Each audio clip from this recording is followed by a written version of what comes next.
Buenas tardes, bienvenidos a este último acto de la segunda jornada del octavo Congreso de Pensamiento Católico. Bueno, es un honor y una alegría presentaros al ponente de esta conferencia, aunque apenas necesite una introducción. Catedrático de Metafísica en esta misma facultad, entró aquí por primera vez hace 52 años. Rogelio Rovira estudió bajo la dirección de filósofos como Baldwin Schwartz, discípulo de Hildebrand, en Salzburgo, y se doctoró con una tesis acerca de la teología racional en Kant, dirigida por Antonio Millán Puelles, siguiendo a este segundo pues en el uso de la tradición aristotélico-tomista y la tradición fenomenológica para enfrentarse a diversos problemas filosóficos. Ha escrito una cantidad abrumadora de artículos y unos cuantos libros como La fuga del no ser, Kant, crítico de Aristóteles, o Kant y el cristianismo. También ha traducido y editado una gran variedad de libros y autores, entre ellos Boecio, Porfirio, Locke, Kant, Brentano o Hildebrand. Más allá de este extenso currículum, personalmente puedo decir que Rogelio es un verdadero maestro. Como esta mañana recordaba Santiago, más perfecto que contemplar es llevar lo contemplado a los otros. A varios de nosotros, a través de su conocimiento y experiencia, nos acompaña en esta aventura que es convertirse en filósofo. Espero que durante esta tarde podáis, de la mano del profesor, convertiros vosotros también en filósofos. Te dejo la palabra a él. Pues muchas gracias por tu presentación, que me emociona realmente. Y también gracias por la invitación al Congreso y sobre todo porque hayáis tenido la idea de organizar este Congreso, además sobre Santo Tomás, ¿no? Un autor que yo creo que en la facultad pues no se cultiva o no se habla de él con lo que su importancia reclama, ¿no?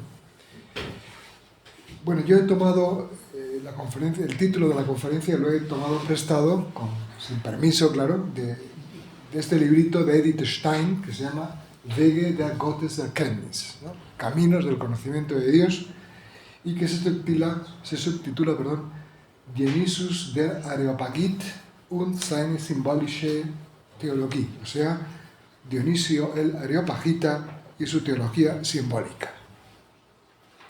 Este breve libro de Edith Stein se abre con una importante observación, que yo creo que ya se conoce en esta segunda jornada ya del Congreso Santo Tomás.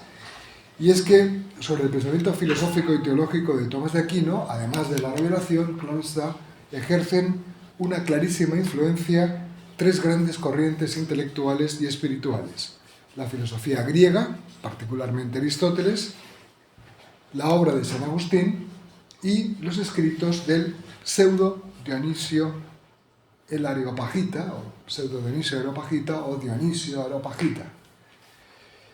En esta conferencia quiero hablar precisamente de la influencia de este último autor sobre un aspecto particular del pensamiento de Tomás de Aquino, influencia sobre la que quizás no se ha llamado mucho la atención, a pesar ciertamente de los muchos trabajos que se han dedicado, se están dedicando y se dedicarán en el futuro a la obra del Aquinate.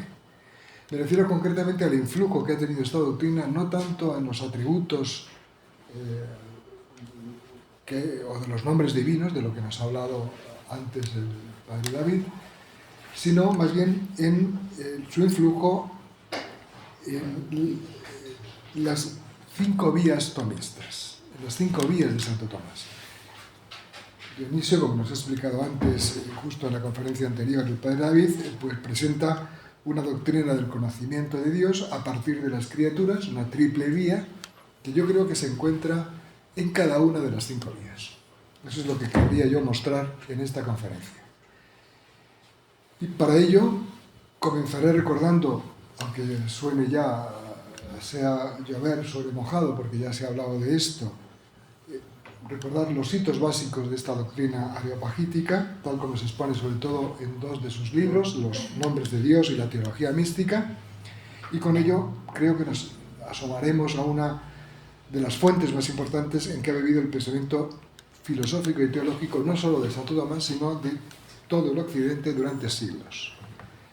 Y luego intentaré mostrar este uso particular que hace Tomás de Aquino de una manera discreta, sin citas, pero ese uso que hace en las pruebas de la existencia de Dios, y quizá con ello podamos ver mejor la estructura demostrativa de estas pruebas que Santo Tomás propone en su Suma Teológica.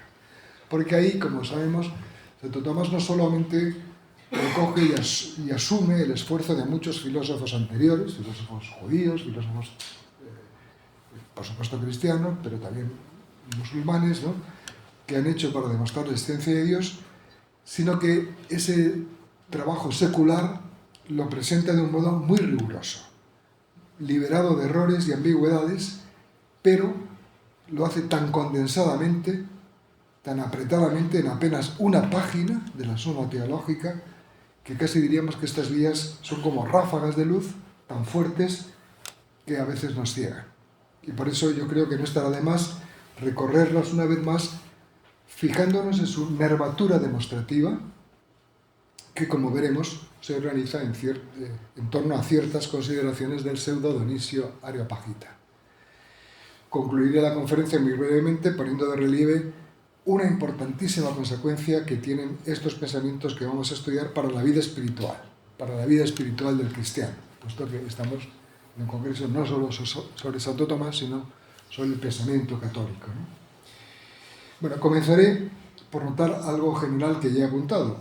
El influjo de la obra del pseudo Dionisio el Areopagita no se ejerce únicamente sobre el pensamiento de Tomás de Aquino, sino que desde el siglo VI, en que la Iglesia lo reconoció como una autoridad, y quizá principalmente desde el siglo X, del siglo IX, en que fue traducido al latín por Ilduino y luego por Scoto Erigena, hasta el siglo XVI, el Corpus Areopagiticum, el Corpus Dionisiacum, tiene un papel predominante en el pensamiento occidental.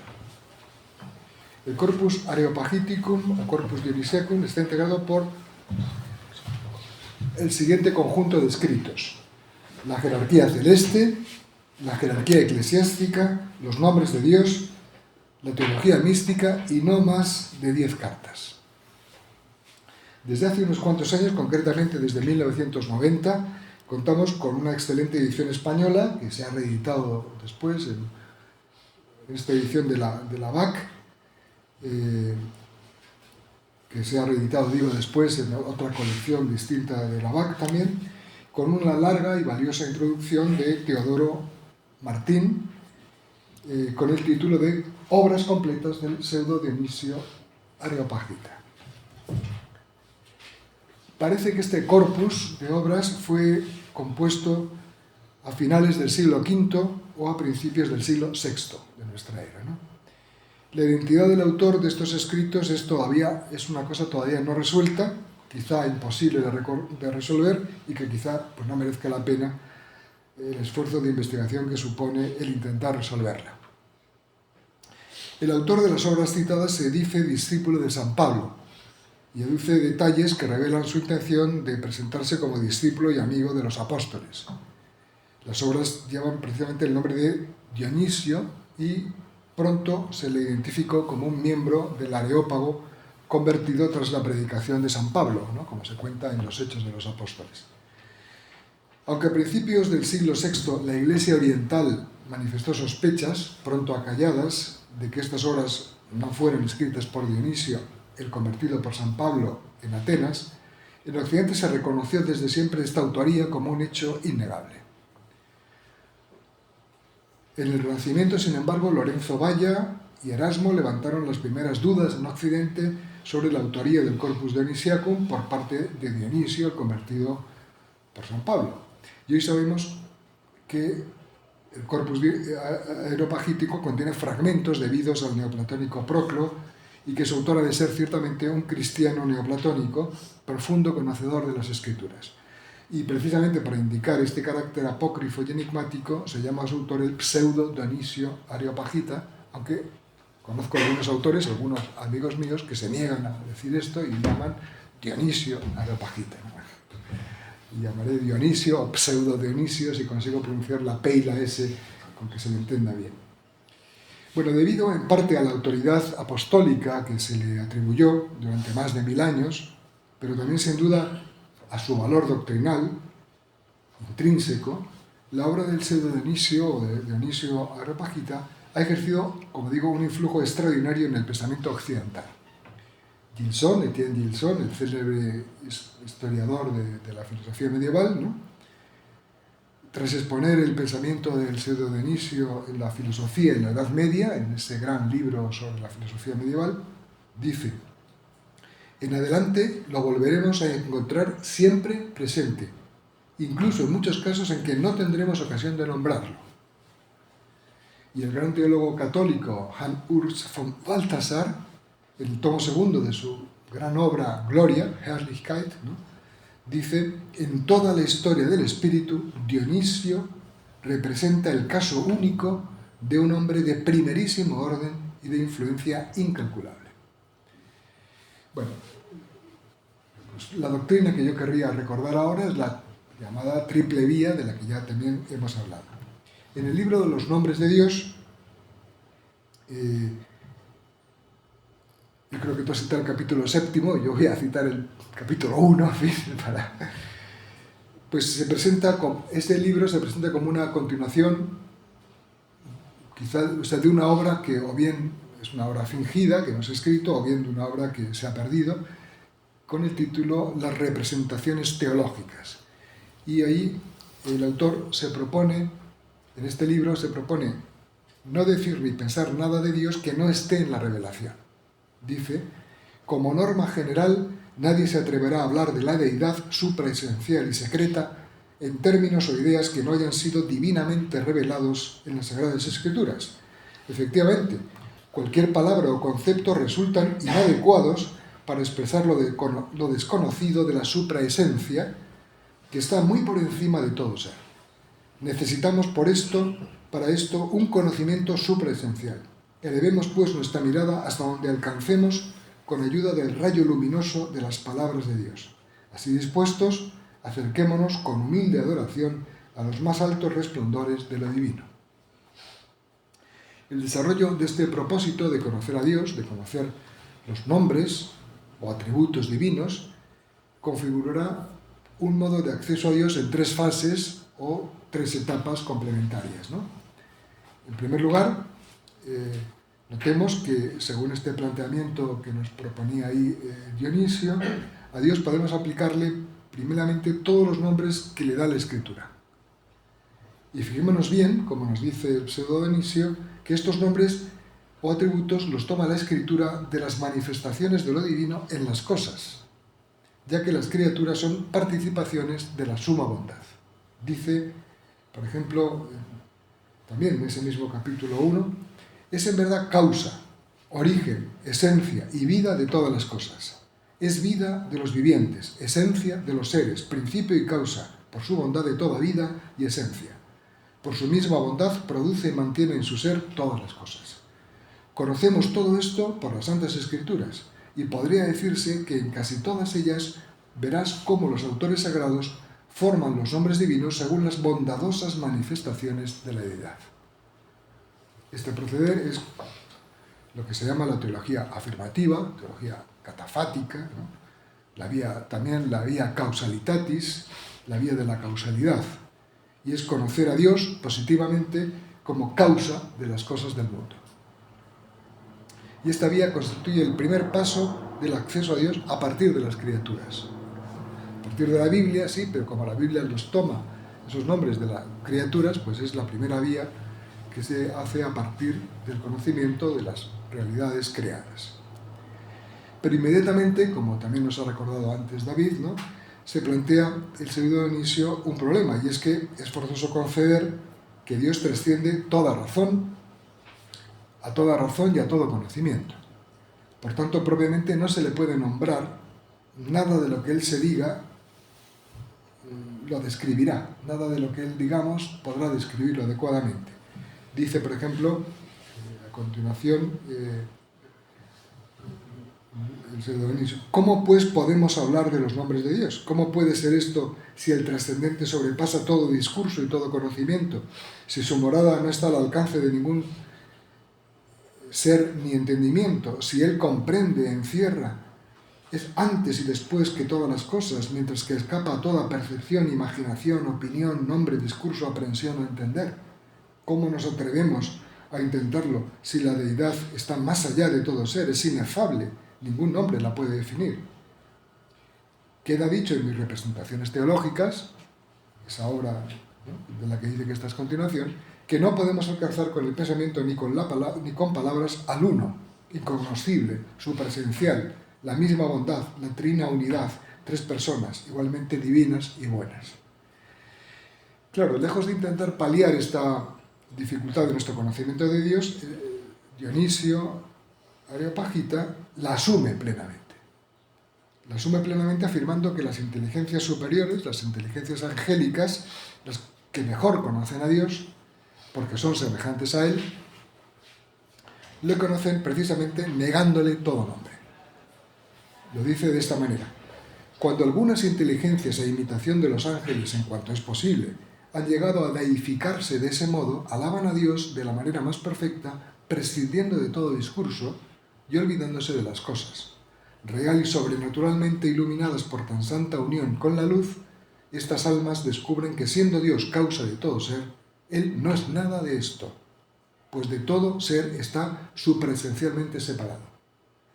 Por consiguiente, teniendo en cuenta que Dios es supraesencial a todo ser y bondad, nadie que ame la verdad, que está por encima de toda verdad, le tributará homenaje como palabra, o inteligencia, o vida, o ser.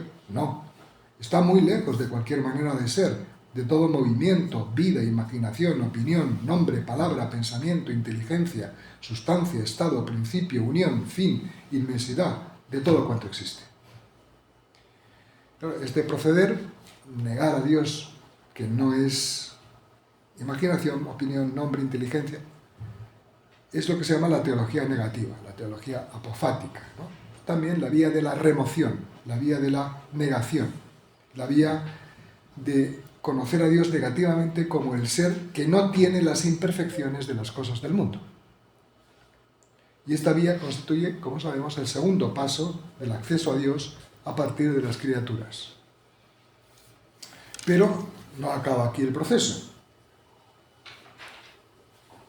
Y es que si bien es verdad que a Dios se le pueden atribuir los atributos que revelan perfecciones en las criaturas, como nos enseña la teología afirmativa, la vía de la causalidad, y aunque es verdad asimismo que a Dios no le conviene nada de lo que conviene a las criaturas, como nos revela la teología negativa o la vía de la negación, sin embargo es preciso reconocer, dice Dionisio, que absolutamente nada se puede afirmar ni negar de Dios.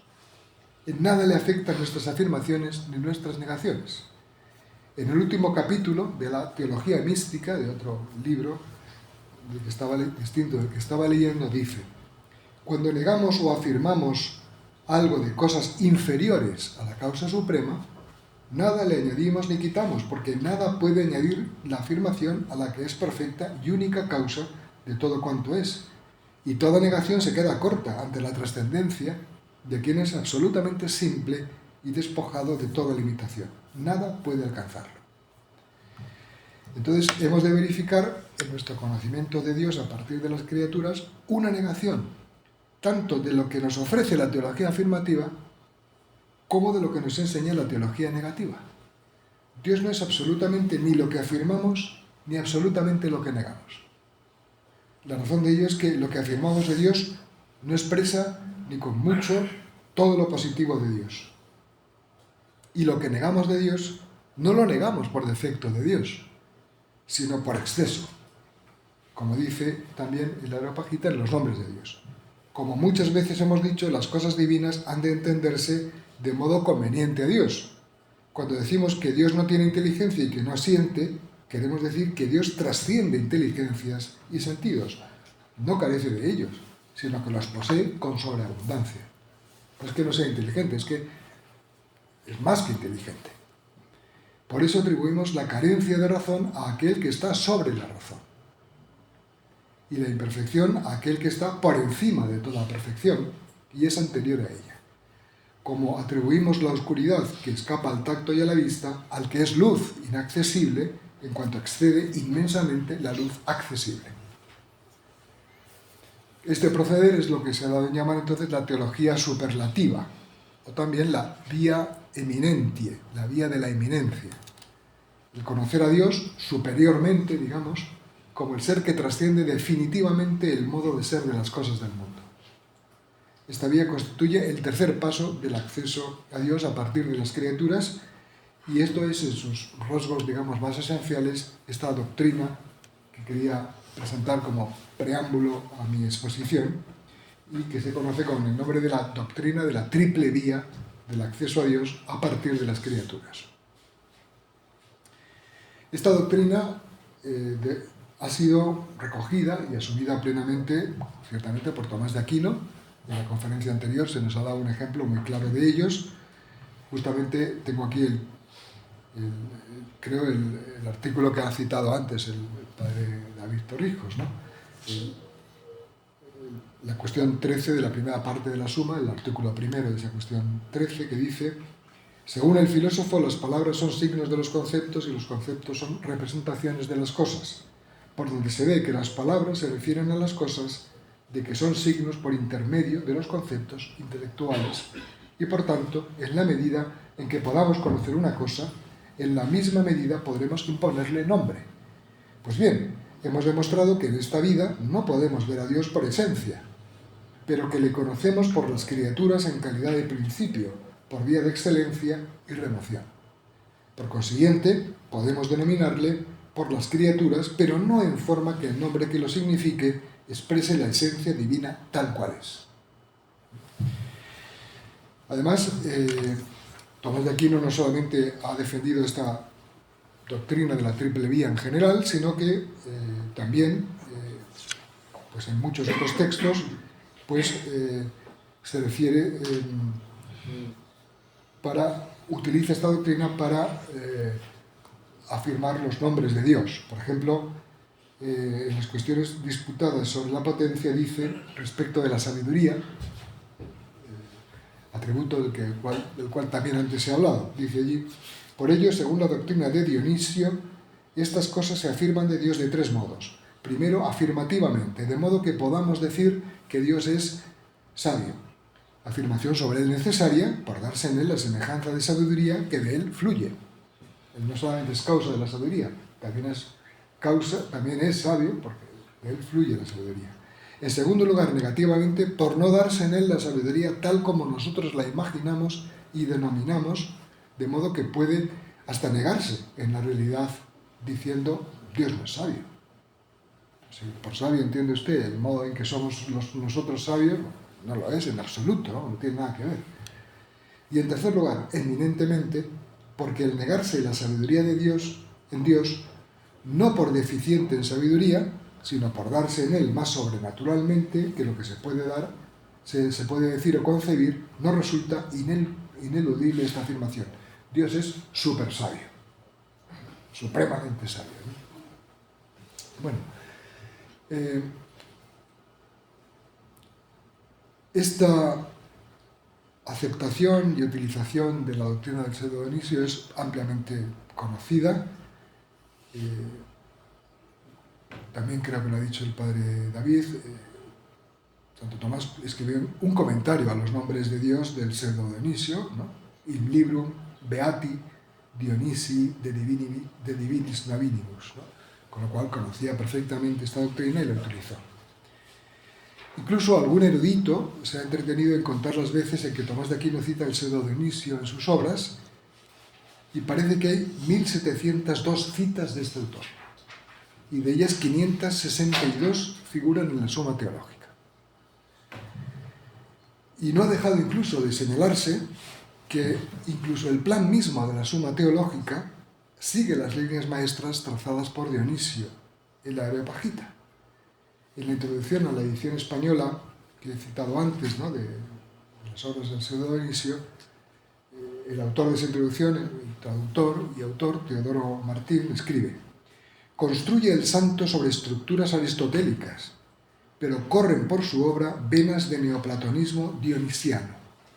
Más aún, el plan general y estructura de la Suma Teológica está hecho sobre las líneas maestras del pseudo Dionisio, salida y retorno, exitus reditus.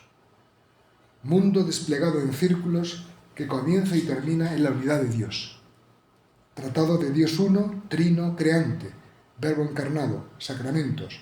Evidentemente, el desarrollo voluminoso de la suma, que habla a estudiantes de teología en un momento cumbre del cristianismo, tenía que ser diferente del brevísimo Corpus Dionysiacum, dirigido a paganos y cristianos, católicos y herejes, en ambiente y momento histórico heterogéneo. Sustancialmente son iguales. Bueno, lo que quizá ya no es tan conocido, y es lo que yo quisiera mostrar aquí, quizás sea mi modesta aportación al asunto, si es que lo he hecho bien esto, es que yo creo que Tomás de Aquino utiliza esta triple vía en cada una de estas 5 vías que propone para demostrar la existencia de Dios. No ya los atributos de Dios, sino la existencia misma de Dios. Que yo sepa, esto no, yo al menos no lo he visto señalado por nadie, no sé si probablemente algún trabajo en alguna lengua que no pueda leer que esté esto expresado, pero yo desde luego no lo he visto. Cuando se alude a las fuentes de las Quinque Vie, pues se alude, claro, a Aristóteles, a Platón, pero nada se dice del pseudo Dionisio, cuyo influjo yo creo que, como vamos a ver, se deja sentir sobre todo en el armazón demostrativo de estos razonamientos. Vamos a verlo, vamos a recorrer las vías, ¿no? Las vías tienen un punto de partida que es, en cada caso, siempre lo que, siguiendo Maritain, podemos llamar un hecho filosófico. Es decir, un dato del mundo tomado universalmente y conocido por experiencia, respectivamente. Ahí se parte no de que aquí hay algo, sino de hechos que Maritain llama filosóficos, es decir, de hechos tomados en su universalidad y que se conocen empíricamente. La primera vía, el hecho del que se parte es que los seres del mundo, todos ellos, se mueven. Es decir, están sujetos a múltiples cambios. Ya sabemos que movimiento para Aristóteles no es lo que hoy llamamos movimiento, ¿no? Que es solo movimiento local, sino que es todo tipo de cambios. Todas las cosas del mundo cambian. Pero ¿cuál, no? ¿Cómo cambian? ¿Con movimiento acelerado, uniformemente? Da igual, cambian. Además, unas crecen, otras cambian de color, otras menguan, se corrompen, crecen. Da igual, todas están sujetas a algún tipo de cambio. La segunda vía, que todas ellas obran de una u otra manera, formando parte de una larga serie de causas eficientes. Los seres del mundo forman un denso tejido de causas.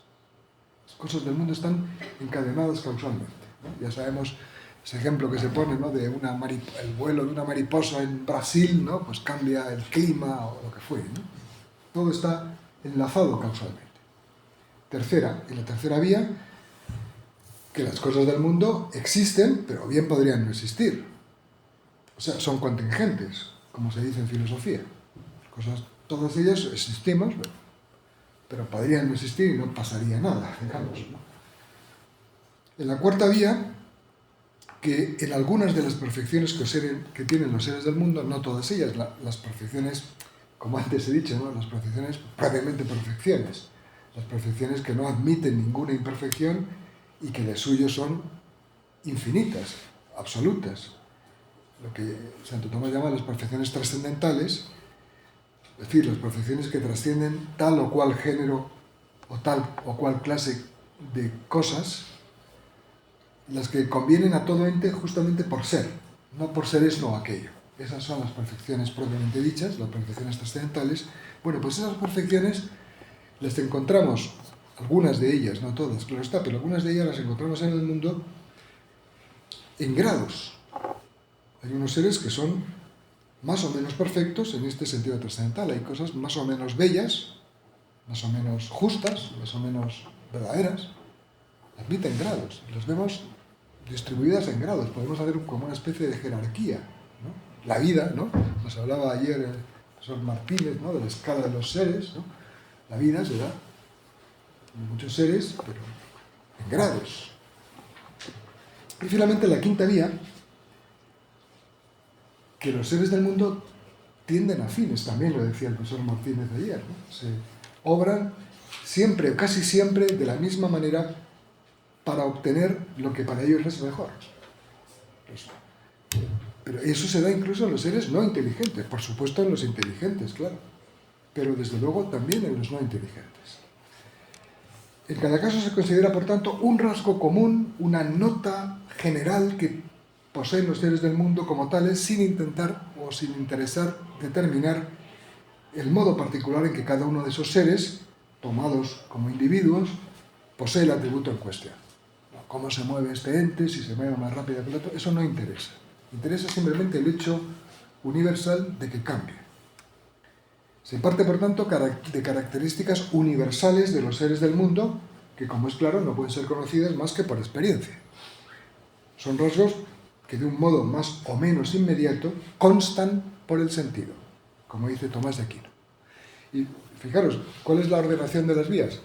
La mayor o menor inmediatez con que constan el sentido. Nos consta inmediatamente el sentido que todo cambia. Ya Heráclito decía, panta rei, ¿no? Todo está en cambio, ¿no?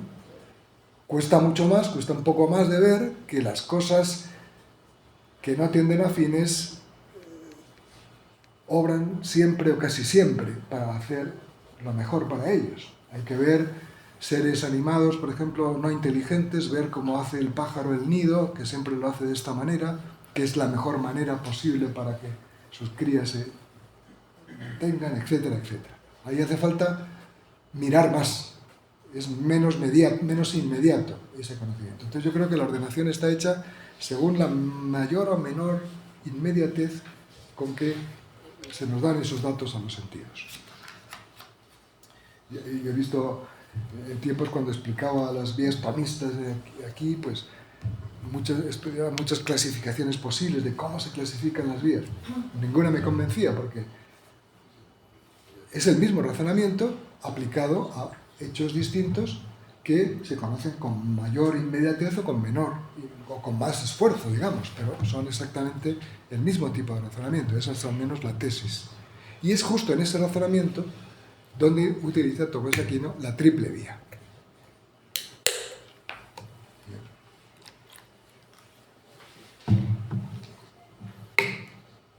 Porque claro, a la vista de estos hechos, Tomás de Aquino se pregunta, ¿cuál es la razón de estos hechos? ¿Qué es lo que explica estos hechos? Claro, no hay duda de que no hay nada que no tenga una razón. Nihil est sine ratione. Una vez un estudiante me dijo, no estoy de acuerdo en que, ¿cómo es que nada sin razón? ¿Por qué va a tener toda una razón? Me dijo, tu misma pregunta ya es testimonio de que todo tiene una razón, si no, no me preguntarías por qué todo va a tener una razón. Claro, necesitas tener una razón de la afirmación que te da, pero ya es una prueba de que todo necesita una razón, ¿no? Todo tiene que tener una razón. Concretamente, la pregunta de Santo Tomás es, puesto que aquello que constituye el punto de partida de las vías son hechos, algo efectuado, ¿cuál es la causa eficiente de estos hechos? La causa que ha de dar razón, claro, adecuada y exhaustiva de la existencia de tales hechos, ¿eh? Santo Tomás no busca, como el profesor que dice, ¿quién ha dibujado esto en la pizarra? ¿Quién ha sido? Alguien. No, eso no vale. Causa adecuada y exhaustiva. Que no tenga que volver a preguntar por esa causa. Bueno, pues justamente para proceder a la existencia de dicha causa adecuada y exhaustiva, de esos hechos que sirven de punto de partida, Tomás de Aquino utiliza la triple vía del pseudo Dionisio Areopagita. En primer lugar, Tomás de Aquino utiliza la vía de la causalidad, y ella constituye el primer tramo demostrativo que podemos apreciar en todas y cada una de las 5 vías.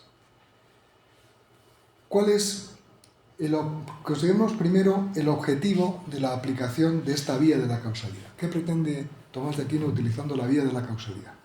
Pues con ella, Santo Tomás trata de poner de relieve la necesidad intelectual objetiva de que los hechos que sirven de punto de partida caen todos ellos bajo la jurisdicción del principio de causalidad. No se trata de probar la validez del principio de causalidad. No. Tomás de Aquino admite sin discusión la validez objetiva de este principio, frente a algunas filosofías modernas que han explicado el principio de causalidad como expresión de necesidades subjetivas, psicológicas o trascendentales, ¿no? Pensemos en Hume, en Kant. Tomás de Aquino afirma, como un principio ontológico válido para las cosas, el principio que dice todo lo que sucede tiene una causa. Y para Tomás de Aquino, lejos de ser un principio subjetivo, es la expresión misma del ser de las cosas contingentes. Por ello, en este primer paso de su argumentación, trata no de probar la validez de este principio, como digo, que la da por demostrada, sino subsumir los hechos en cuestión bajo el principio de causalidad. Y así quiere mostrar respectivamente que todo lo que se mueve, todo lo que cambia, es movido, es cambiado por otro. O, si se quiere decir de otra manera, es imposible que algo se mueva a sí mismo, que algo cambie por sí mismo.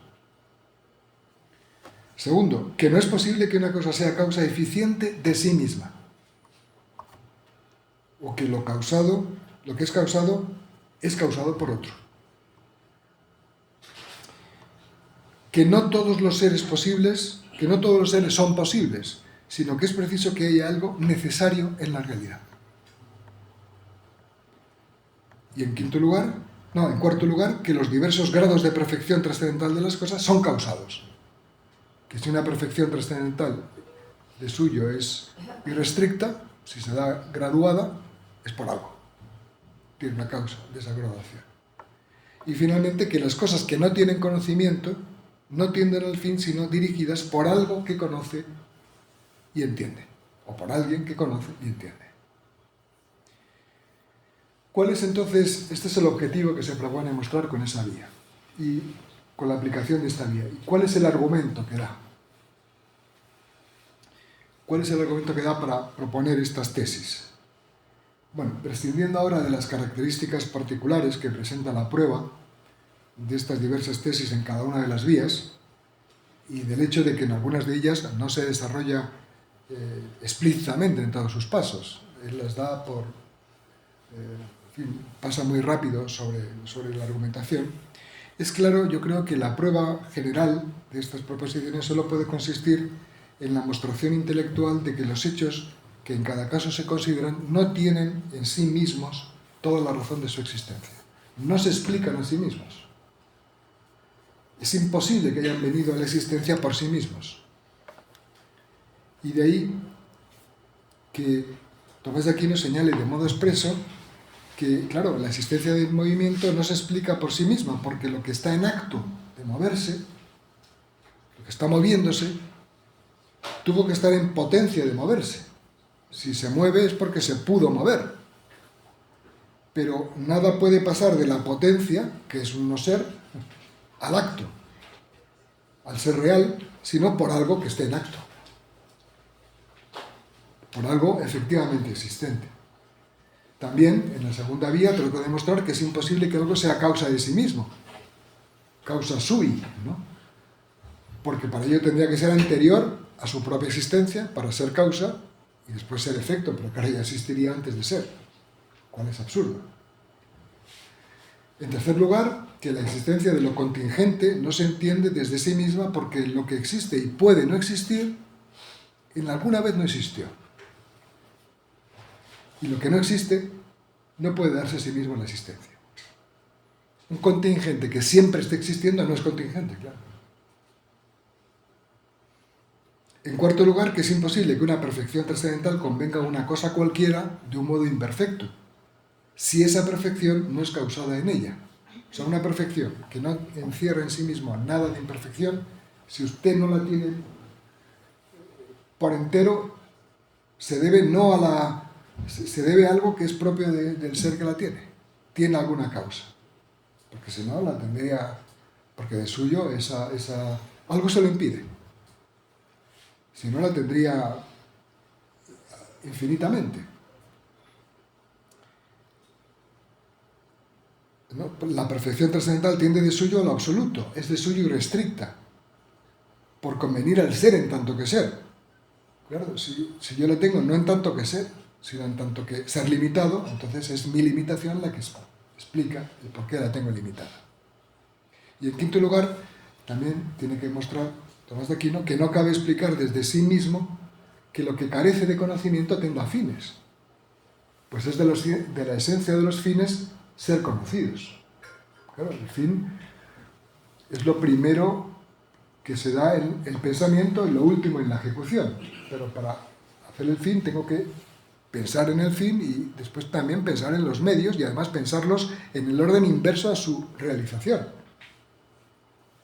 Si yo quiero entrar en esta habitación, primero tengo que abrir la puerta. O sea, mi fin es entrar en esta habitación, entonces primero tengo que abrir la puerta, pero antes estar en el pasillo, pero antes estar en la facultad, pero antes coger el autobús, pero antes llegar a la parada, pero antes salir de casa, pero antes levantarme de la cama. Y entonces empiezo levantándome de la cama y acabo abriendo la puerta. Pero he pensado antes. Si no pienso, no puedo proponerme un fin. Proponerse un fin es tanto como pensar en el fin. Supone pensar el fin. Pensar en el fin es escogitar los medios para traerlos al ser. Todo ello, como es claro, supone la inteligencia, el conocimiento. ¿Cómo es entonces que hay una finalidad en los seres que no tienen inteligencia? Entonces, este sería, digamos, el argumento así en general. Después habría que ver, claro, las particularidades y los problemas que presentan cada caso, ¿no? Pero me interesa explicar ahora cuál es el rendimiento especulativo. ¿Para qué le sirve esto? ¿Qué ganancia obtiene Tomás de Aquino? Pues la ganancia intelectual que se obtiene al utilizar esta vía es una inmediata, y es que es sobre la existencia de la causa eficiente. Por los argumentos anteriores, si son correctos, es necesario admitir una causa eficiente de estos hechos. Que existe una causa del movimiento, una causa de la causalidad, de la contingencia, de los grados de perfección trascendental y de la ordenación a fines de los seres no inteligentes del mundo. Esta es la primera e inmediata ganancia que obtenemos, pero se obtiene también una segunda ganancia, y es no ya sobre la existencia de la causa, sino sobre su índole. La índole de dicha causa eficiente, si se mira bien, viene también revelada por el argumento anterior. Y es que, claro, si el efecto de explicar adecuadamente, ahora me fijo en esa nota que antes he señalado, si lo explica adecuadamente, tiene que ser una causa que reúna tres requisitos fundamentales. Primero, ser causa esencial, no accidental. Esencial quiere decir que está destinada por su propia esencia a producir el efecto en cuestión.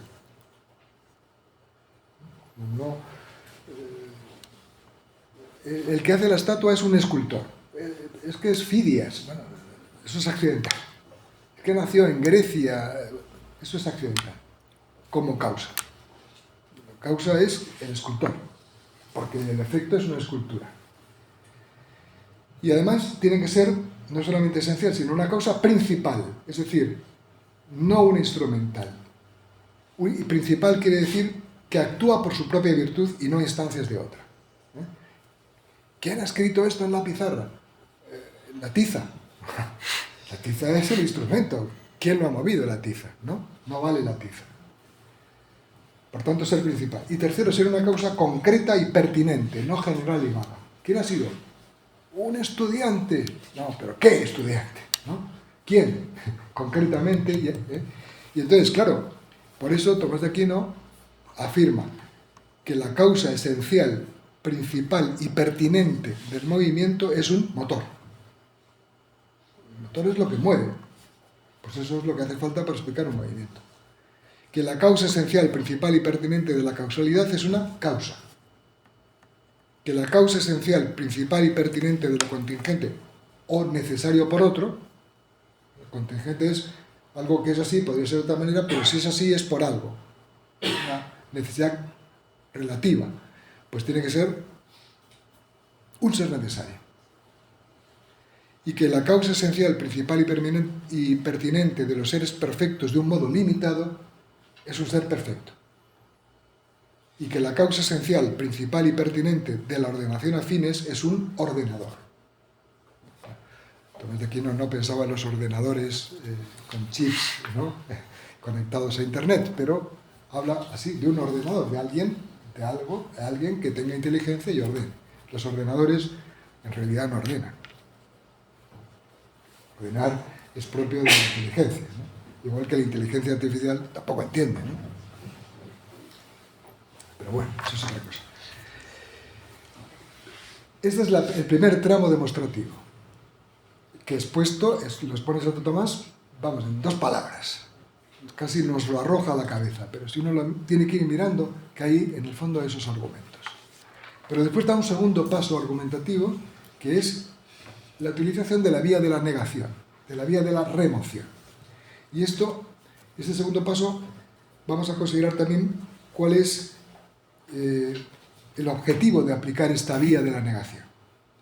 Pues para entender el objetivo que tiene la aplicación de esta vía, en este momento de las demostraciones de la existencia de Dios, supongamos que la causa hallada en cada uno de los casos, el motor, la causa, el ser necesario, el ser perfecto, el ordenador, depende de otra en el ejercicio de su causalidad. Es decir, que esa causa recibe de otra causa su eficacia causal. Que el motor mueve, ciertamente, pero es movido por otro motor. Que a su vez mueve, pero siendo movido por otro, que a su vez está en las mismas condiciones, etc.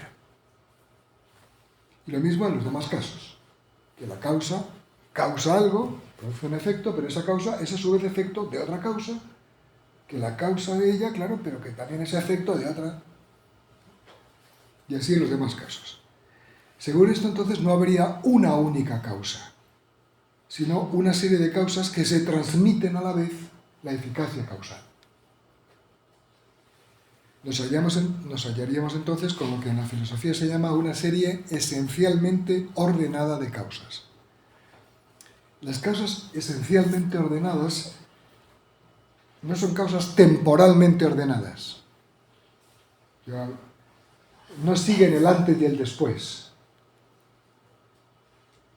Son esencialmente ordenadas porque una transmite a otra la eficacia causal. Mi mujer entiende muy bien esto de la ordenación esencial y la ordenación temporal. Cuando va a la mesa del despacho y me dice, ordena los papeles, digo, no están ordenados, están puestos tal cual han llegado, uno tras otro. Dice, no, eso no es un orden. No es un orden esencial, ¿no? Pues las causas no están ordenadas, el abuelo, el padre, no. Eso no es una ordenación, eso sigue el tiempo. Además, el padre no es causa del nieto. El abuelo no es causa del nieto, ¿no? No, esencialmente ordenada significa que se transmiten la eficacia causal.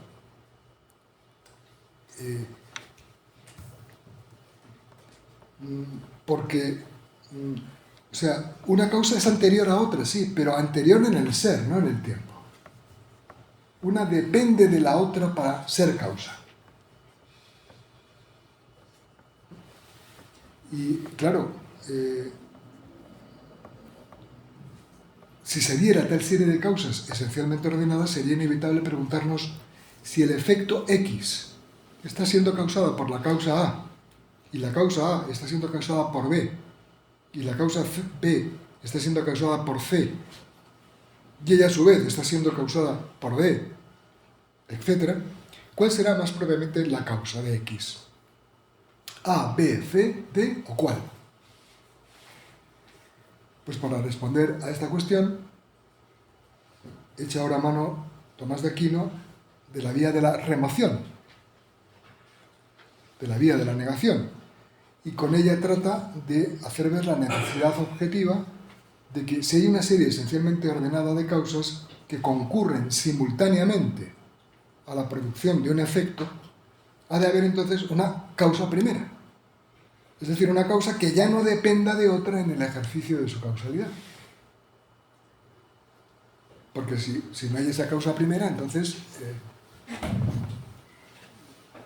Si todas son dependientes, entonces, y no hay nada de lo que dependan, entonces no son dependientes. Es un absurdo.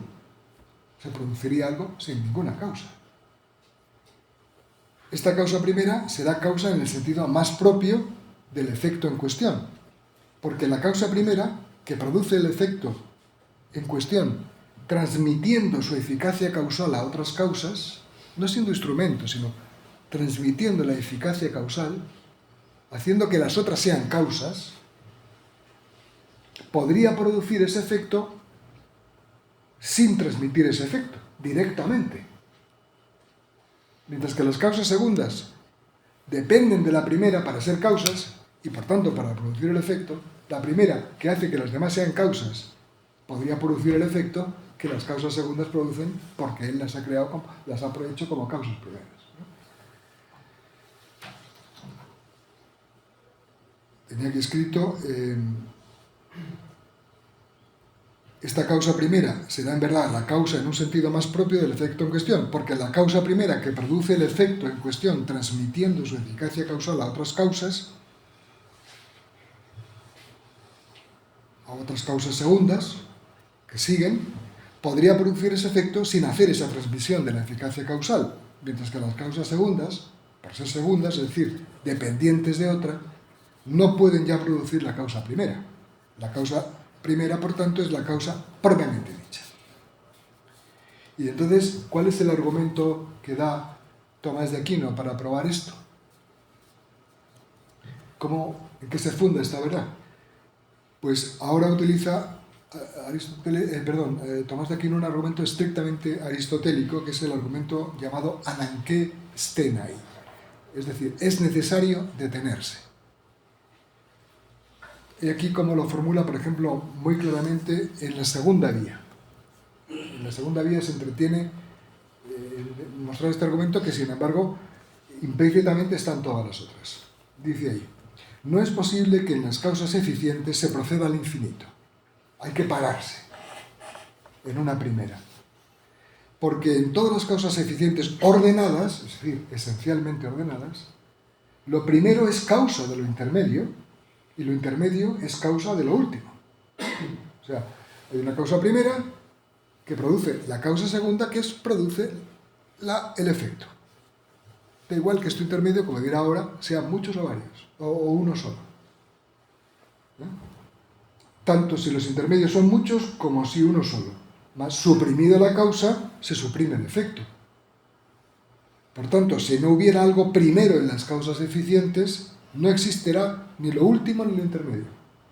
Una cadena que se sostenga en infinitas argollas, sin ningún clavo, digamos, que la sostenga, no se puede mantener, se cae. Esa dependencia no puede ser al infinito. Y eso es una necesidad intelectual, no es simplemente que ya me detengo aquí porque ya estoy cansado de ascender en la serie de las causas. Igual que cuando hago una genealogía me agoto y ya digo, bueno, ya hasta aquí he llegado, hasta el bisabuelo, ya no tengo más datos, ¿no? Pero eso no. Aquí es que es necesario intelectualmente detenerse. Es que si no, no puedes entender lo que pasa. Pero si se procede al infinito en las causas eficientes, no existirá una primera causa eficiente. Y de este modo no existirá ni efecto último ni causas eficientes intermedias, lo cual es patentemente falso. Ese es el punto de partida. Por tanto, es necesario poner alguna causa eficiente primero. Es intelectualmente necesario, si quieres entender algo. Yo creo que el argumento es muy claro, pero como digo, no hay que tergiversar su sentido. No se trata de probar que sea imposible una serie temporalmente infinita de causas y de que sea menester detenerse en una primera, no. Es más, Tomás de Aquino incluso afirma la posibilidad filosófica, la posibilidad lógica de que el mundo fuera creado, no tuviera un principio, fuera creado, pero no tuviera un principio en el tiempo, no hubiera comienzo en el tiempo. Él dice que si nosotros si nosotros afirmamos que el mundo ha sido creado en el tiempo, eso es una verdad de fe, no es una verdad racional. que racionalmente lleguemos a entender. De hecho, es difícil entender eso de que Dios creó el mundo antes de todos los siglos, ¿no? Porque antes de todos los siglos tendrá que ser algún siglo también, digo yo, no sé. Pero bueno, afirmar, digamos, la imposibilidad de una serie temporalmente infinita de causas es sencillamente un error.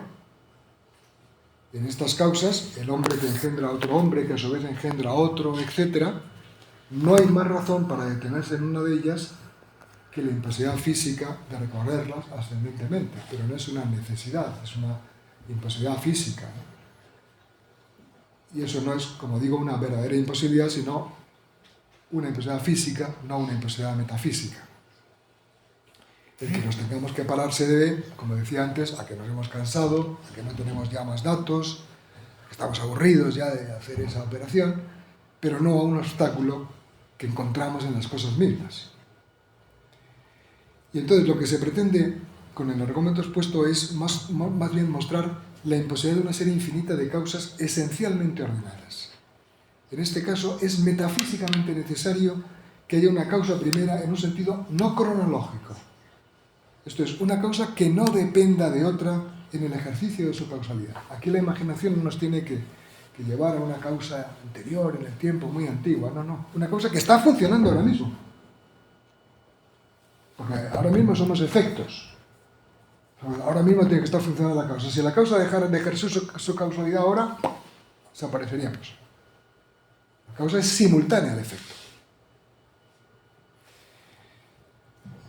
De esta forma, el argumento podría exponerse también en esta reducción al absurdo. Supongamos, por hipótesis, que todas las causas de una serie de causas que dependen unas de otras en el ejercicio de la causalidad para producir un determinado efecto son todas ellas segundas, esto es, son causadas. Pero si toda causa, sin excepción, depende de otra en su acto de causación, es decir, si no hay una causa primera cuya causalidad no depende más que de sí misma, entonces no hay en absoluto ni serie causal alguna, ni desde luego efecto alguno. Lo que contradice los términos de la hipótesis de partida. Es imposible, por contradictorio, que algo exista en dependencia de otro y que no exista aquello de lo que depende. Si se quiere pues evitar este absurdo, es preciso admitir que, dada una serie de causas en dependencia causal unas de otras, ha de existir una causa no causada, que no suponga ontológicamente otra anterior por poseer ella misma la eficacia causal de suyo. Consideramos entonces ahora, una vez visto este argumento, ¿qué gana Tomás de Aquino en su argumento con esto? ¿Cuál es el rendimiento especulativo que le ofrece esta segunda vía negativa del pseudo Dionisio? Pues la ganancia intelectual que obtiene es una muy importante, importantísima. Y la podemos exponer de dos maneras. Negativamente, la causa primera de cada uno de los efectos en cuestión, por no depender de otra causa, no posee la imperfección, es decir, la dependencia en el ser, de las causas segundas que concurren a la producción de dichos efectos, ni desde luego la imperfección, es decir, la dependencia ontológica de los efectos. Por tanto, hay que emitir un motor, sí, inmóvil, como causa propia del movimiento. Una causa incausada de lo causado. Un ser necesario por sí, que dé razón de lo necesario por otro o contingente. Un ser ilimitadamente perfecto, que explique lo limitadamente perfecto. Y un ordenador inteligente, que es causa de la ordenación a fines de lo que carece de conocimiento. Es decir, se trata de demostrar que esa causa que hemos encontrado no tiene la limitación de los efectos, ni, si hubiera una serie de causas segundas, tampoco de la dependencia ontológica de las causas segundas. Por ello, claro, a este segundo paso en las demostraciones de la existencia de Dios le cuadra bien el nombre de la vía de la negación o de la remoción.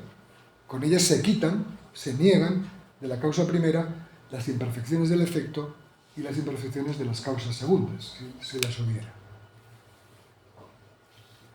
Pero también se puede exponer este rendimiento especulativo de una manera positiva.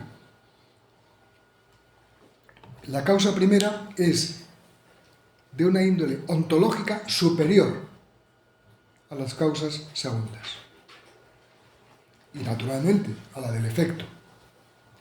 Decir, por razón del argumento anterior, que hay una causa primera que no depende de otra en el ejercicio de su causalidad, es tanto como decir que hay una causa que se halla en un plano ontológico distinto del de las causas segundas y del efecto.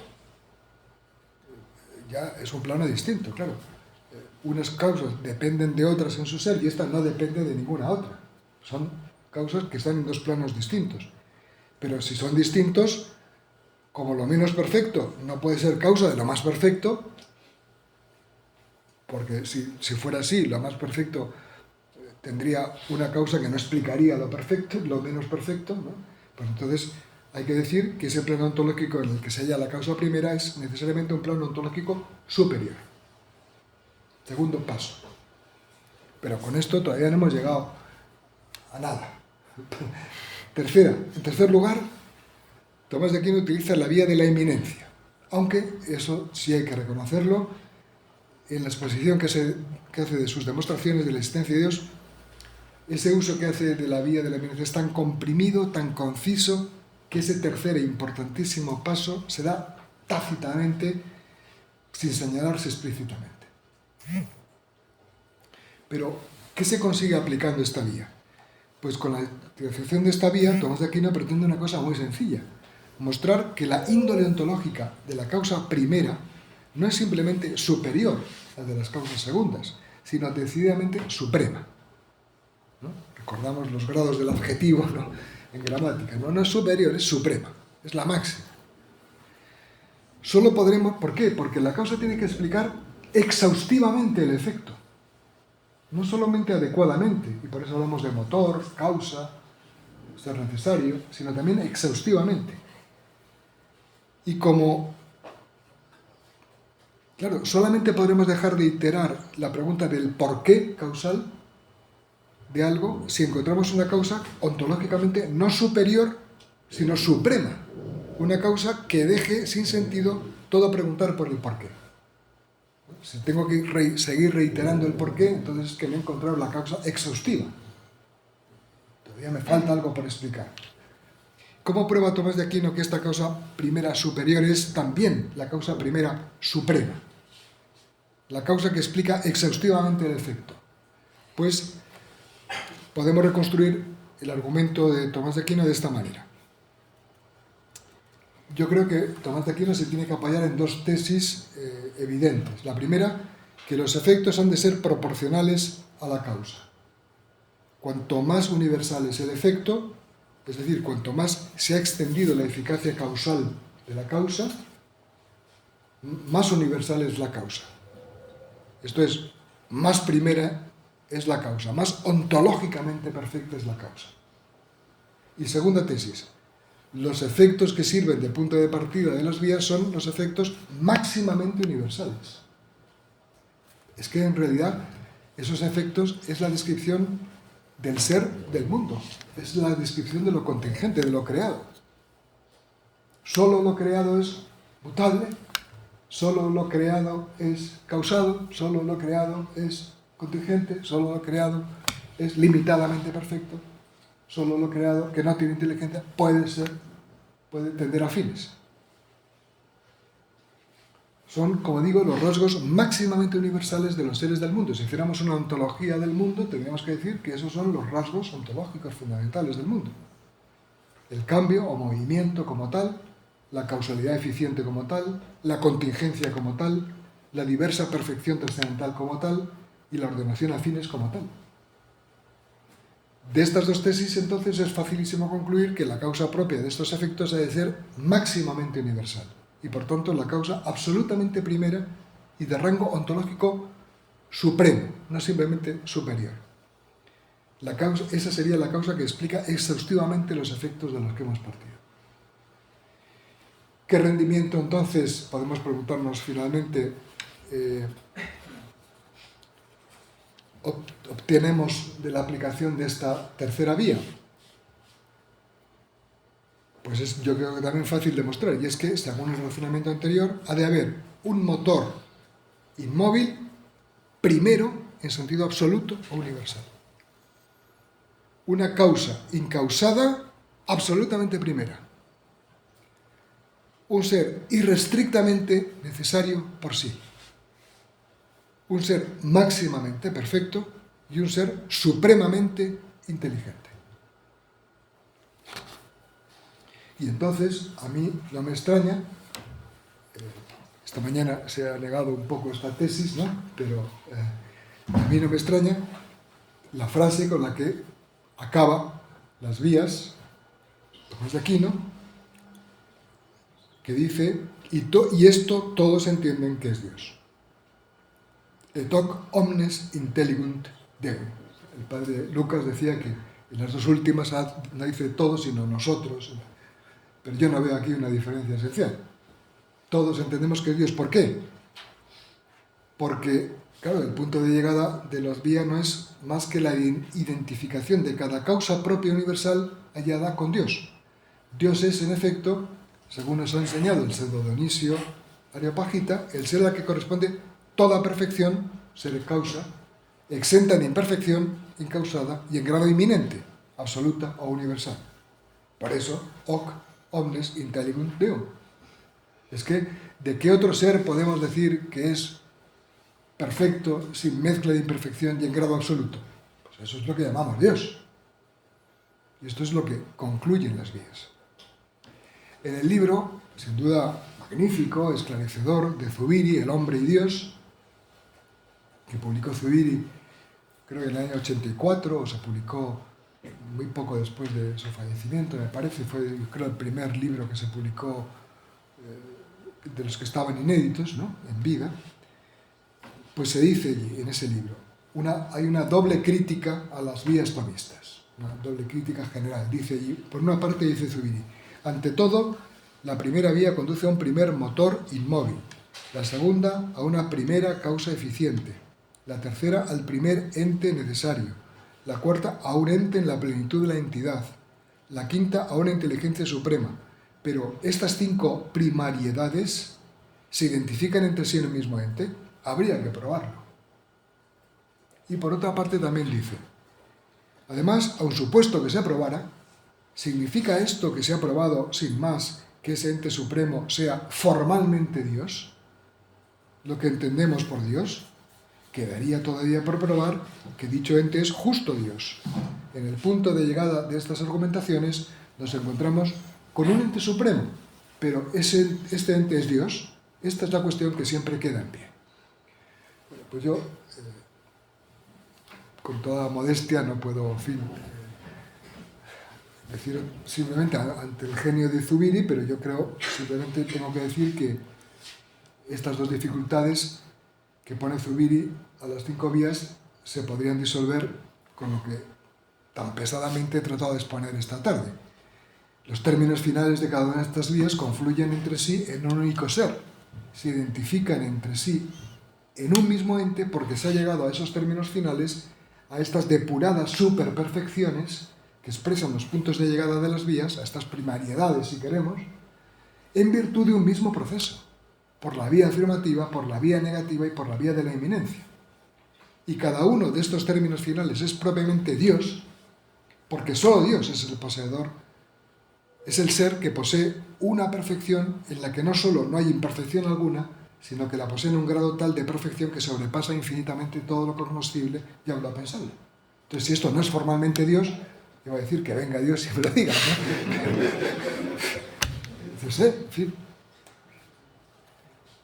creo que si, decía yo aquí, no más sin este exabrupto, creo que si se repara suficientemente el hecho de que en cada una de las 5 vías tomistas se haya entrañado la triple vía del acceso a Dios a partir de las criaturas compuesta por el Areopagita, desaparecen rápidamente las objeciones de Zubiri a estas clásicas pruebas de la existencia de Dios.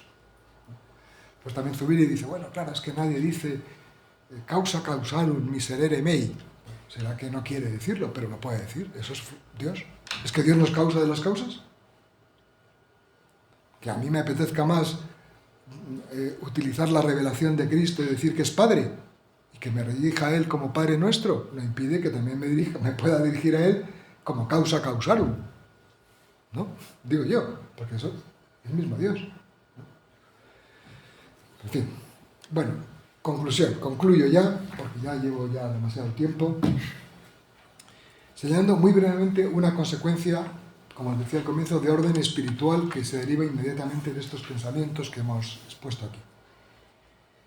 En último término, tanto el pseudo Dionisio con su triple vía, como Tomás de Aquino con la utilización de esta triple vía en cada una de sus demostraciones de la existencia de Dios, coinciden en afirmar que de Dios más conocemos lo que no es que lo que es, como antes ha dicho José María Barrio, ¿no?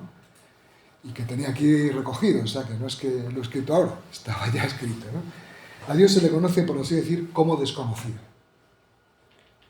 Y esto nos ocurre siempre que atribuimos a Dios alguna perfección.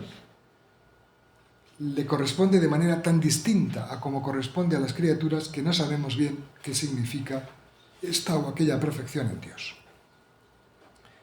Pero hay más. Hemos visto que Santo Tomás, a pesar de su doctrina de la analogia entis, nos enseña con sus guías que incluso cuando llegamos a saber que Dios existe, no sabemos bien qué significa eso de existir para Dios. Sabemos que no existe como existen las demás cosas. De Dios tenemos, pues, un saber del no saber. Y esto es algo, ¿eh? O sea, Sócrates sabía que no sabía. Y pasa por ser sabio, ¿no? El filósofo, ¿no? Saber que no sabe. Eso es saber. Tenemos un saber del no saber.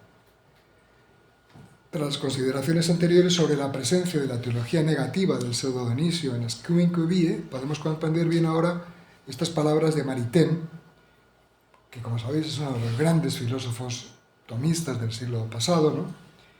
Y que dejó escritas en una de sus obras fundamentales, Los grados del saber. Dice ahí, demostrar la existencia de Dios no es someterlo a nuestros cercos, ni definirlo, ni apoderarse de él, ni manejar otra cosa que unas ideas endebles respecto de tal objeto, ni juzgar otra cosa que nuestra propia y radical dependencia. El procedimiento por el que la razón demuestra que Dios existe coloca a la razón misma en una actitud de adoración natural y de admiración inteligente. O sea, lejos de decir, bueno, demostrar la existencia de Dios ya es dominar a Dios, nos sitúa en una actitud de adoración natural y de admiración inteligente. Darse plena cuenta de que Dios, de su existencia como de su esencia, tenemos un saber del no saber, es, creo yo, muy importante para la vida espiritual del cristiano. Cuando estamos ante Dios, estamos siempre ante un ser que nos trasciende absolutamente, que nos sobrepasa en todo sentido y medida, que por tanto no podemos objetivarlo, convertirlo en cosa, ajustarlo a nuestras necesidades o deseos, hacer de él un ídolo. No hace falta tachar, como a Marión, la palabra Dios. Darse plenamente cuenta de que de Dios sabemos más lo que no es que lo que es, tiene como efecto el que nos situemos en la justa actitud de la adoración y de la fe. Si ahora damos ya no es la adoración natural, sino la fe, y para ello permitidme que acuda a uno de nuestros grandes místicos, excelsos escritores, ¿no? A San Juan de la Cruz, ¿no? Que escribe en su llama de amor viva, dirás que el entendimiento no entiende nada distintamente y así no podrá ir adelante. Antes te digo que si entendiese distintamente, no iría adelante. La razón es porque Dios, a quien va el entendimiento, excede al mismo entendimiento, y así es incomprensible e inaccesible al entendimiento, y por tanto, cuando el entendimiento va entendiendo, no se va llegando a Dios, sino antes apartando. Y así antes se ha de apartar el entendimiento de sí mismo y de su inteligencia para llegarse a Dios, caminando en fe, creyendo y no entendiendo. Y de esa manera llega el entendimiento a la perfección, porque por fe y no por otro medio se junta con Dios. Y a Dios más se llega el alma no entendiendo que entendiendo.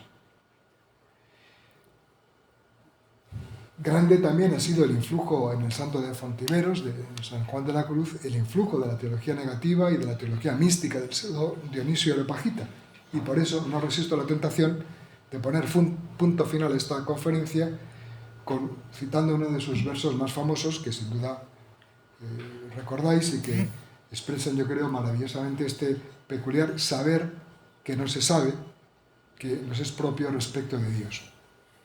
Esos versos dicen: entréme donde no supe, y quedéme no sabiendo, toda ciencia trascendiendo. Y es de tan alta excelencia aqueste sumo saber, que no hay facultad ni ciencia que le puedan emprender. Quien se supiere vencer con un no saber sabiendo, irá siempre trascendiendo.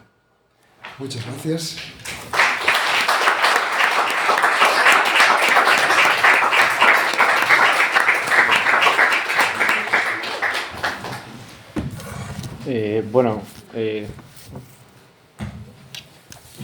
Si hay alguna pregunta rápida, porque nos hemos excedido un poco del tiempo, adelante. Como no me has avisado. Sí, no quería interrumpir.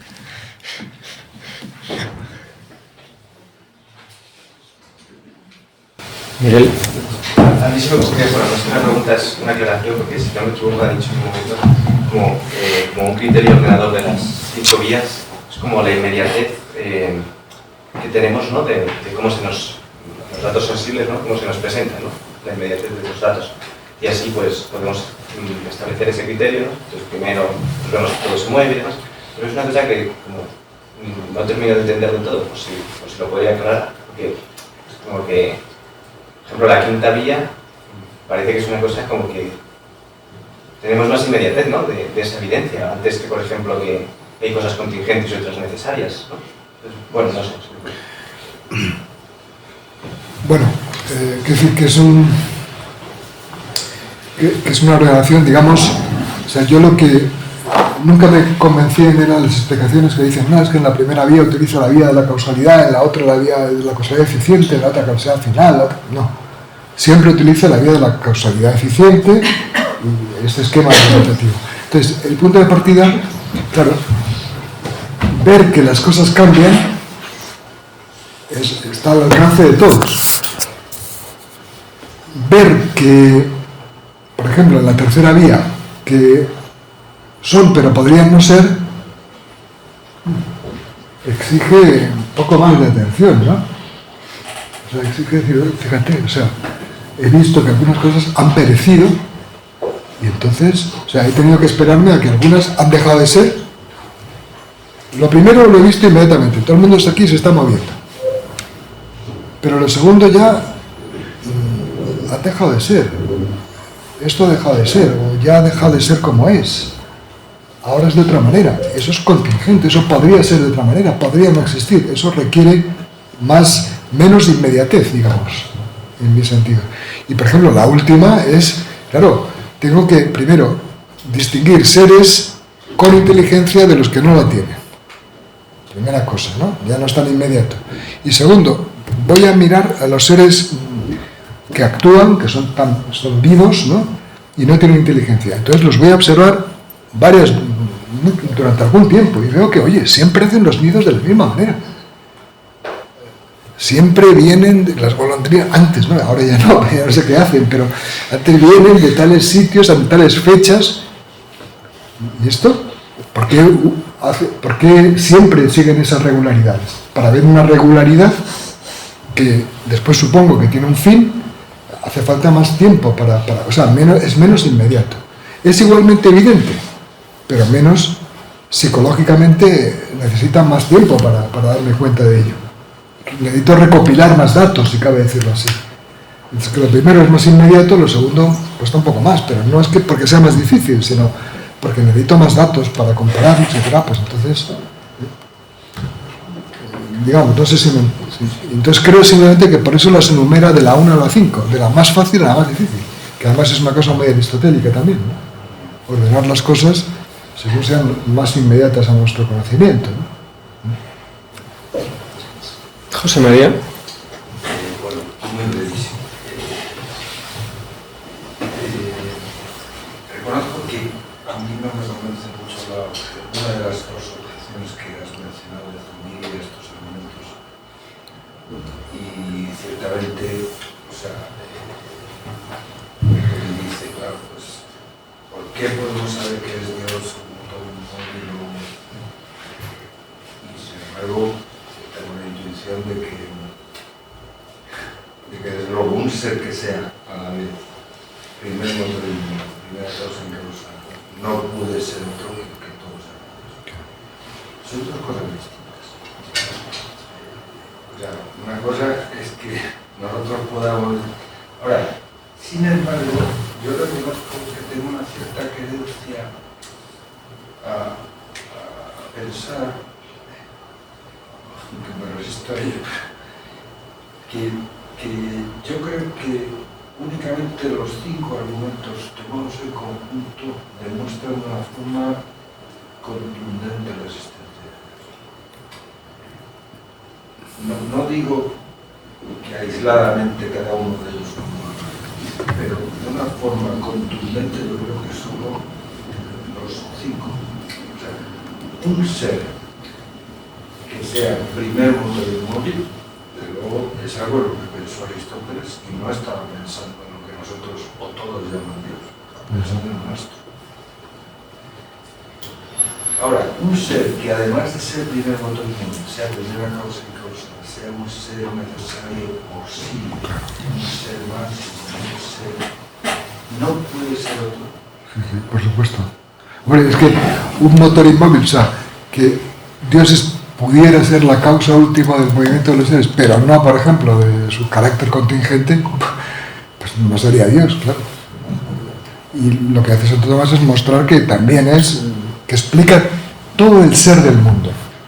Digamos, yo creo, o sea, tienes razón en el sentido de que los puntos de partida es el modo de ser contingente, el modo de ser finito. Y entonces la explicación única del ser finito es el ser infinito, es el ser eterno, es Dios. Y claro, tomados en conjunto, como tú bien dices, resultan contundentes, claro, porque es la explicación de todo. ¿Qué explica el que haya algo? Y que sea como es, y que pase lo que... Pues este único ser, ¿no? Cada una de ellas efectivamente prueba, pero como tú dices, bueno, tomadas en conjunto explica, digamos, la ontología, el fundamento último del ser finito. El libro de Edith Stein, ¿no? Ser finito y ser eterno, ¿no? Esa división fundamental, ¿no? Que es, como tú creo que has dicho esta mañana, ¿no? La verdad fundamental de la filosofía cristiana, ¿no? Como decía Norberto del Prado, ¿no? Claro, aquí se ve estas vías, ¿no? En este sentido. Creo. Gracias, profesor. Es una pregunta muy sencilla. ¿Por qué surge o cuál es el supuesto que anima o fundamenta la asociación de las 3 vías, la positiva, la de remoción y la superlativa de Dionisio, como vías del conocimiento de Dios a partir de las criaturas, para involucrarlas en cada una de las vías como posible tratamiento de Tomás de Aquino para el desarrollo de las vías? Es más, ¿cuál es el supuesto que está detrás de esa asociación? Sí, bueno, ahí ya tendría que... No puedo decirte una respuesta, digamos, segura, ¿no? Sino más bien una suposición mía, porque, claro, Tomás de Aquino no dice esto. Esto lo he dicho yo, he intentado mostrarlo, pero, en fin, puedo estar equivocado, por supuesto, ¿no? Pero yo tengo la impresión de que, como el acceso a Dios no nos es inmediato, tenemos que ir laboriosamente viendo el mundo para remitirnos a la causa de él, ¿no? Él que ha estudiado la doctrina de Santo Dionisio y que ha visto que con eso los nombres divinos se pueden encontrar las perfecciones que le corresponden a Dios, que eso es ese triple camino conjunto tomado nos sirve para descubrir qué atributos son los propios de Dios, aunque con eso no ciñamos enteramente el ser de Dios ni lo describamos en sí mismo y tal. Yo creo que él se habrá dicho, bueno, ¿y no podríamos utilizar esta vía también para conocer su existencia? Y entonces aquí, en esta vía, como veis, utiliza argumentos aristotélicos. Todo lo que se mueve para otro. Eso está literalmente en Aristóteles. todo el paso de la potencia al acto exige un ser en acto, ¿no? Ese es el argumento aristotélico. La vía de la remoción utiliza un argumento aristotélico. Es decir, une de una manera genial y muy original la vía neoplatónica, ¿no? Y la vía aristotélica. Y claro, pero lo hace, claro, en un libro para estudiantes, principiantes en teología, pobrecillos, ¿no? Y muy rápidamente, como dice, bueno, esto ya no voy a entretenerme en esto, no me dejan, hay otras cosas más interesantes, que Dios existe, bueno, eso es fácil, ¿no? ¿No? Y a nosotros eso nos cuesta muchísimo, porque nos da como pistas, bueno, síganme por aquí, ¿no? Pero claro, lo que hace es muy genial, ¿no? Porque él no solamente es, bueno, vamos a utilizar estos modos de conocer, sino voy a utilizar esto de una manera estrictamente demostrativa, y para eso me apoyo en el gran filósofo Aristóteles y tal, pero siguiendo este mismo, y tiene que ser en conjunto, digamos, porque igual que las vías en conjunto nos llevan para demostrar los nombres de Dios, ¿por qué no las vías nos llevan también para demostrar su existencia? Su existencia como motor inmóvil primero, como causa incausada absoluta, etcétera, etcétera, ¿no? Y esos son los distintos pasos, ¿no? Como antes explicaba el profesor Ismael Martínez Liébana, ¿no? Lo que Tomás rechaza, de juicio de una manera justificada, que no acabo de entender, el argumento ontológico, es decir, el que no se puede, el que la proposición de existe no es de evidencia inmediata. Él dice, no, bueno, en sí misma sí, pero no para nosotros. Bueno, eso es lo que me pregunto, ¿y cómo lo sabe? ¿No? Pero bueno, él dice que es de evidencia mediata, y esa mediación es los seres del mundo.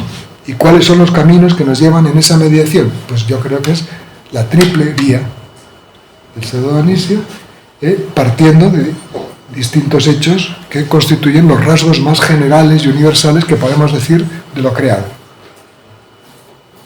Lo máximamente universal de lo creado es todo lo creado es mutable, todo lo creado es contingente, todo lo creado está ordenado a fines, lo que sea.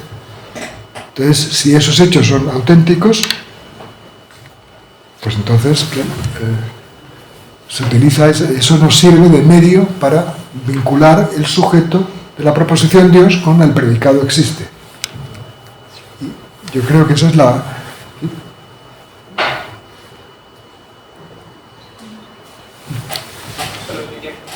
Sí, Andrés, ¿no? ¿Cómo se conjuga la posibilidad de la eternidad del mundo como un hecho de razón natural con la afirmación de la tercera vía de que todo lo que puede no existir hubo un tiempo en que no existió? Sí, es una buena pregunta. Es que no se puede tener buenos estudiantes, la verdad. Te fastidian todas las conferencias, ¿no?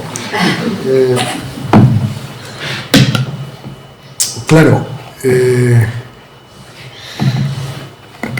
o sea, yo creo que la tercera vía propone, digamos, esa evidencia de que lo que quiere mostrar es que si es contingente no existe, o sea, vamos a ver si me explico.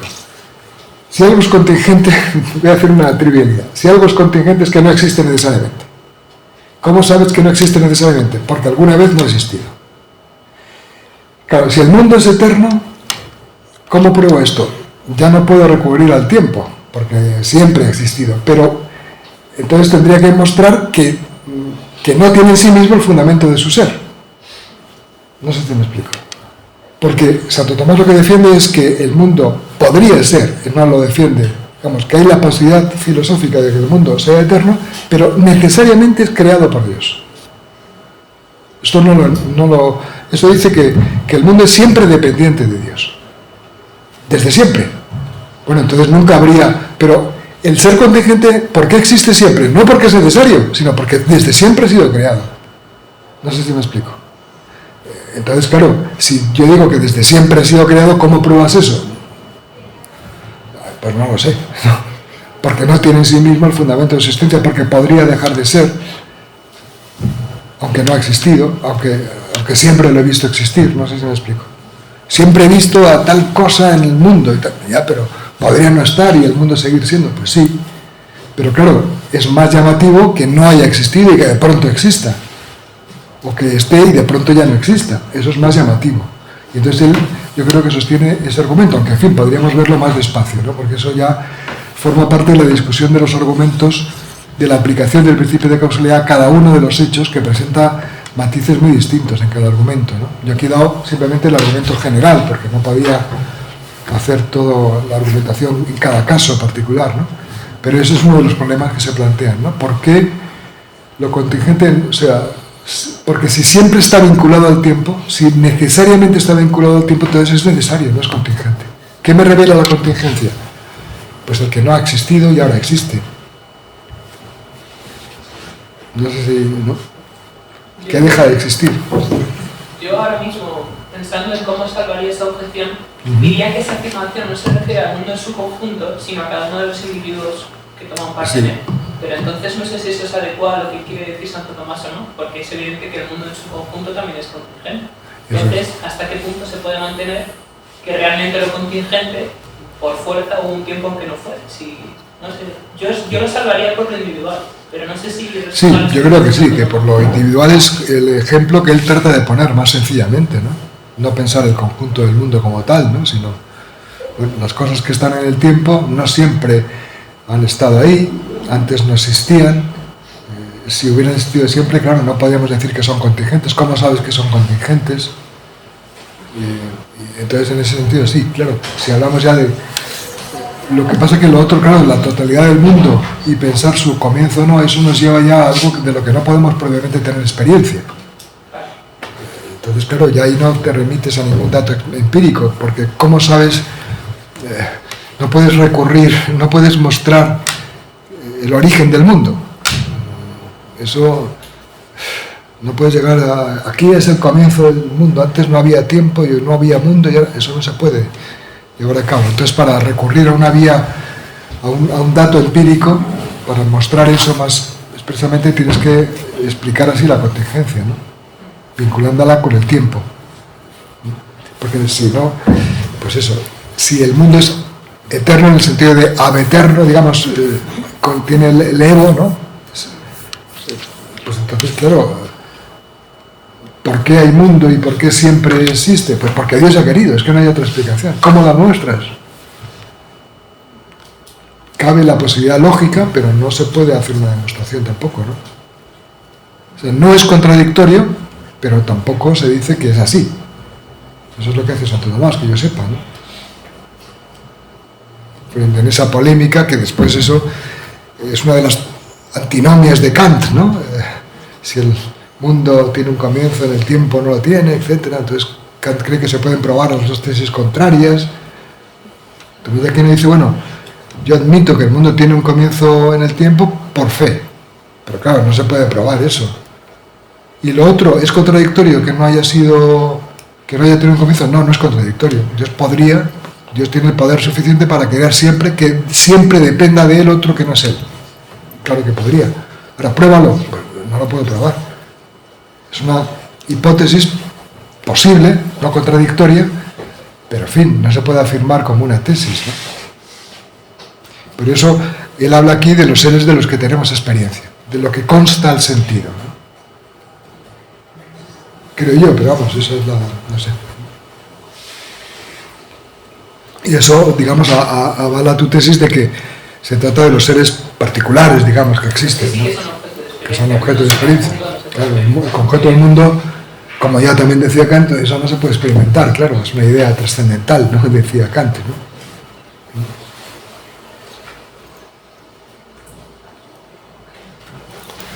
Bueno, pues si no hay ninguna pregunta, terminamos la jornada de hoy. Mañana a las 10 empieza la jornada con una conferencia de don Ángel Belenia López titulada El consecuencialismo como reinterpretación de la teología atomista.